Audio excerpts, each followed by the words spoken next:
ఈనాడు క్రైస్తవులు పరిస్థితి ఎలాగుందంటే, జీవం కలిగినటువంటి దేవుణ్ణి ఆరాధిస్తూ, దీవెనలు ఇవ్వగలిగినటువంటి దేవుణ్ణి ఆరాధిస్తూ, సర్వ సృష్టికర్త అయినటువంటి దేవుణ్ణి ఆరాధిస్తూ, ఈనాడు చాలామంది క్రైస్తవ కుటుంబాల్లో సమృద్ధి లేనటువంటి పరిస్థితులు ఉన్నాయి. దానికి కారణం ఏంటి?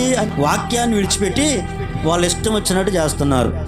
అందుకే దేవుని దీవెనలు పొందుకోలేకపోవటానికి గల ఒక బలమైన కారణం, వాక్యంలో ఏమి రాయబడిందో వాక్య ప్రకారంగా మనం జీవించగలిగితే, వాక్య ప్రకారంగా మనం చేయగలిగితే అప్పుడు దేవుని దీవెనలు పొందుకుంటాం. కానీ క్రైస్తవులు ఏమైందంటే, ఇప్పుడు నాకు తెలియని వాక్యం లేదుగా, అంతా నాకు తెలుసు. ఇప్పటి నుంచా 20 సంవత్సరాల నుంచి వింటున్నా, 30 సంవత్సరాల నుంచి వింటున్నా, 40 సంవత్సరాల నుంచి వింటున్నా, పుట్టిన కాడి నుంచి వింటా ఉన్నా, ఈ వాక్యాలు నాకు తెలియదా, ఈ వాక్యం నాకు తెలియదా అని చెప్పి మనుషుడు, క్రైస్తవుడు ఈరోజు దేవుని వాక్యాన్ని పక్కన పెట్టి సొంత కార్యాలు, సొంత ఆలోచనలు, సొంత తెలివితేటలు ఉపయోగించుకోవటం ద్వారా